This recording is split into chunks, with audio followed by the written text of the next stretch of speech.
എൻ്റെ knife set ഒന്ന് introduce ചെയ്യാന്ന് വിചാരിച്ചു. സെറ്റ് എന്ന് പറയാൻ മാത്രമൊന്നുമില്ല, ഒരു 3-4 നൈഫ്സേ ഉള്ളൂ. ഞങ്ങൾക്ക് രണ്ടുപേർക്ക് ധാരാളമാണ്. പിന്നെ ഉള്ളത് ഒരുവിധം അത്യാവശ്യം ഷാർപ്പ് ആയതുകൊണ്ട് തന്നെ ഞാൻ ഇതൊക്കെ കൊണ്ട് തന്നെയാണ് മാനേജ് ചെയ്യുന്നത്. പിന്നെ ഒരുപാട് വാങ്ങിച്ച് കൂട്ടിയിട്ട് കാര്യമില്ലല്ലോ. എന്തായാലും ഇന്ന് നമുക്ക് ഒന്ന് കാണാം.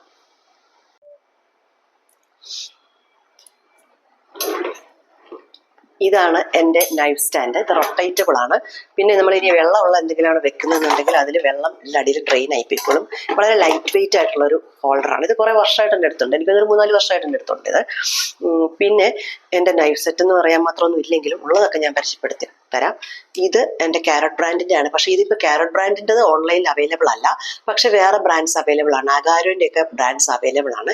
ഇത് നല്ല ഷാർപ്പായിട്ടുള്ള ഒരു കത്തിയാണ്. പക്ഷെ ഇത് ശ്രദ്ധിക്കേണ്ടത് ഇതിലൊക്കെ സ്ക്രാച്ചസ് വീഴാതെ നമ്മൾ നോക്കണം. വലിയ സ്ക്രബ്ബർ ഒന്നും ഇട്ടിട്ട് ഇത് കഴുകാൻ പാടില്ല. ജസ്റ്റ് സ്പോഞ്ച് യൂസ് ചെയ്തിട്ട് ആവശ്യം കഴിഞ്ഞാൽ ഉടനെ സ്പോഞ്ച് വെച്ചിട്ട് കഴുകി തുടച്ച് ഇതിൻ്റെ ഇതിൽ തന്നെ വെക്കുക, അല്ലെങ്കിൽ സ്ക്രാച്ച് വീഴും.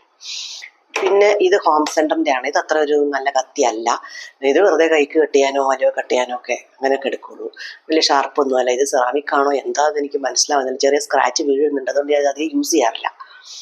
പിന്നെ ഇത് കംപ്ലീറ്റ്ലി സിറാമിക് ആണ് എന്നാണ് എനിക്ക് തോന്നുന്നത്. കാരണം ഇതിൻ്റെ അറ്റത്തൊന്നും സ്റ്റീൽ കാണുന്നില്ല. അതേസമയം ഇതൊക്കെ സ്റ്റീലാണ്. ഈ അറ്റത്ത് കാണാൻ നമുക്ക് സ്റ്റീലിൽ സിറാമിക് കോട്ടഡ് ആയിട്ടാണ് എനിക്ക് തോന്നിയിരിക്കുന്നത്.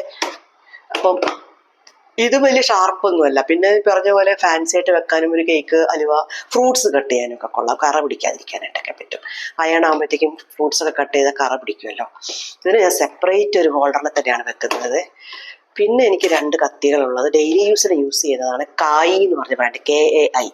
ഇത് കൊറിയൻ ആണെന്നാണ് തോന്നുന്നത്. ഇത് പിന്നെ ഞാനിവിടുന്ന് സ്റ്റൈൽ പ്ലസ് ഇവിടുന്ന് വാങ്ങിച്ചതാണ്. പക്ഷേ ഇത് ആമസോണിൽ അവൈലബിൾ ആണ്. നല്ല കത്തികളാണ്. പിന്നെ ഇത് നമ്മുടെ നാടൻ കത്തി ആണെങ്കിലും ഇതൊരു റോക്ക് എന്ന് പറഞ്ഞൊരു ബ്രാൻഡിൻ്റെ ആണ്. ഇത് ഞാൻ പയ്യന്നൂർ മാളിൽ, കണ്ണൂർ പോയപ്പോൾ പയ്യന്നൂർ മാളിൽ നിന്ന് വാങ്ങിച്ചതാണ്. റോക്ക്വെൽ എന്നാണ് എഴുതിയിരിക്കുന്നത്.